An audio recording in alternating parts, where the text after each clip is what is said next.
Bom dia! Louvado seja Deus por mais esse dia.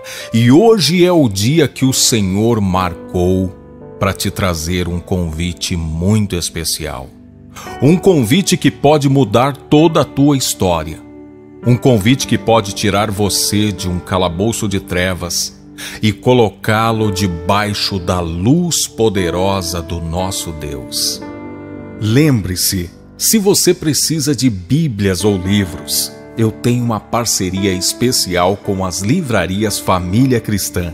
E para você adquirir uma Bíblia maravilhosa, para você adquirir livros cristãos que vão edificar ainda mais a sua fé, clica no link que está aqui abaixo na descrição do vídeo, no box de informações, o link das livrarias Família Cristã.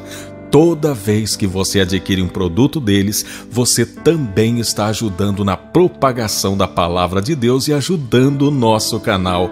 E eu já peço que Deus te abençoe muito.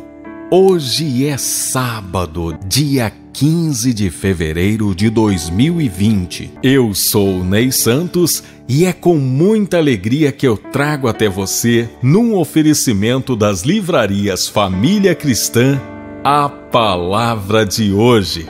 Abra comigo a sua Bíblia no Evangelho segundo escreveu Lucas, capítulo 15, versículos de 1 a 7. Todos os publicanos e pecadores estavam se reunindo para ouvi-lo, mas os fariseus e os mestres da lei o criticavam. Este homem recebe pecadores e come com eles. Então Jesus lhe contou esta parábola. Qual de vocês que, possuindo 100 ovelhas e perdendo uma, não deixa as 99 no campo e vai atrás da ovelha perdida até encontrá-la? E quando a encontra, coloca-a alegremente sobre os ombros e vai para casa. Ao chegar, reúne seus amigos e vizinhos e diz: Alegrem-se comigo, pois encontrei minha ovelha perdida. Eu lhes digo que, da mesma forma, haverá mais alegria no céu por um pecador que se arrepende do que por 99 justos que não precisam arrepender-se.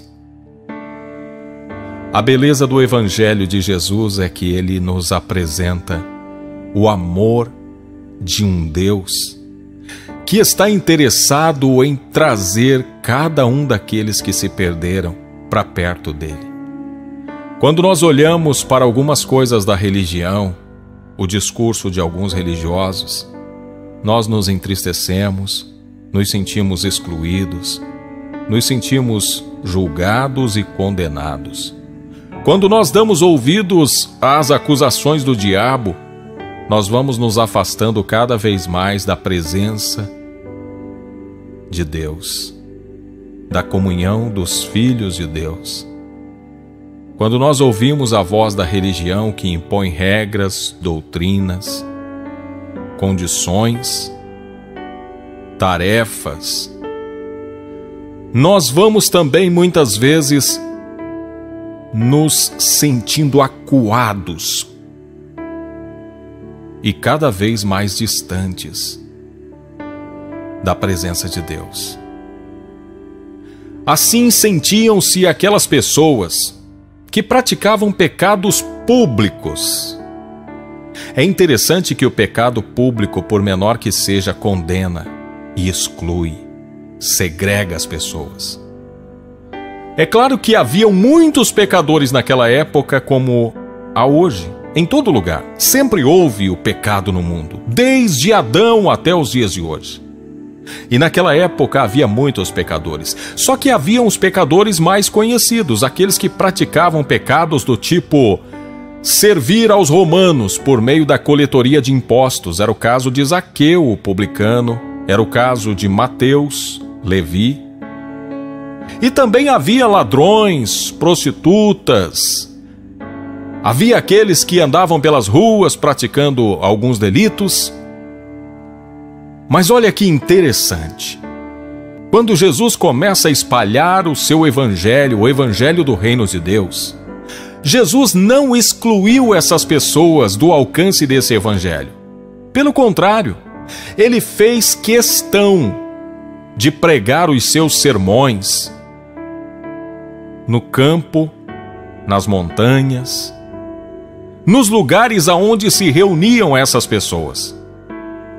É claro que Jesus, uma vez ou outra, comparecia ao templo, às sinagogas, mas na maioria das vezes, quando a gente vê Jesus falando do reino, ele está pelas ruas, no caminho, nos campos, nas montanhas. Era o lugar onde se concentravam essas pessoas de pecados públicos: prostitutas, ladrões, coletores de impostos, publicanos, pecadores. E eles estavam reunindo-se para ouvir Jesus, e logo ao lado dos pecadores estavam os fariseus e os mestres da lei. Quem eram essas pessoas? Eram os religiosos da época, gente que conhecia as Escrituras, conhecia a palavra de Deus, e por conhecer a lei, eles procuravam ficar cuidando das pessoas para ver se elas estavam cumprindo a lei. E eles às vezes até cumpriam a lei, mas com um detalhe que fazia toda a diferença. Eles não cumpriam a lei por entender o amor de Deus. Eles cumpriam um conjunto de regras, não para agradar a Deus, mas para se sentirem merecedores, dignos da misericórdia, do favor, da salvação, e mais do que isso, para se sentirem na autoridade de criticar aqueles que publicamente às vezes descumpriam os rigores da lei. E quando as pessoas pecadoras estavam ouvindo Jesus, esses religiosos criticaram, dizendo: esse homem recebe pecadores e come com eles. E aí Jesus conta essa parábola, que ela traz uma mensagem muito simples, porém profunda, e que toca o nosso coração. Era como se Jesus estivesse olhando para aqueles religiosos e dizendo: vocês acham que eu vim aqui para olhar como vocês fazem direitinho as coisas da religião de vocês? Vocês pensam que eu vim aqui para ficar admirando a religiosidade de vocês? Não, eu vim aqui para salvar aqueles que estavam perdidos. E aqui à minha volta há pessoas que estão perdidas pelo simples fato de que vocês, religiosos, ao invés de construírem uma ponte daqueles pecadores para o Deus de Israel, vocês construíram um muro de segregação. Mas vocês não souberam interpretar a lei.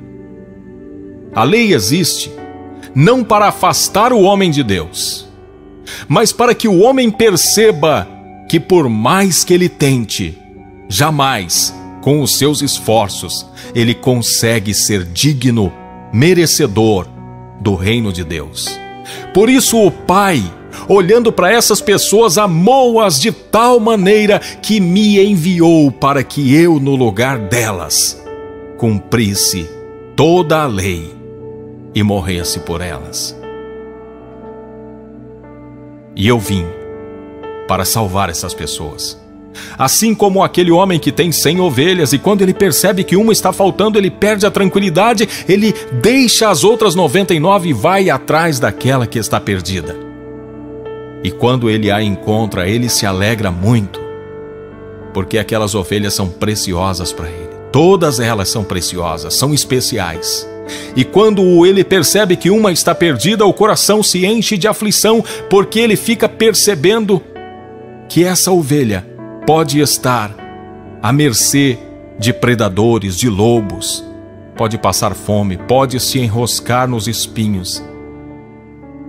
E a mesma preocupação que aquele bom pastor de ovelhas tem com aquela ovelhinha que se perdeu, o Senhor Jesus tem com você, que deixou a casa de Deus, que por uma razão ou outra se afastou e agora está à mercê do pecado, à mercê dos devoradores, à mercê dos predadores. Ele veio te resgatar. E olha, Ele quer fazer uma grande festa por resgatar você. Por isso, acolha o convite do pastor que está te convidando. Volte. Volte para o aprisco, onde você terá o cuidado do pastor de ovelhas. O bom pastor, aquele que dá a vida pelas ovelhas. Hoje é o dia de voltar para casa.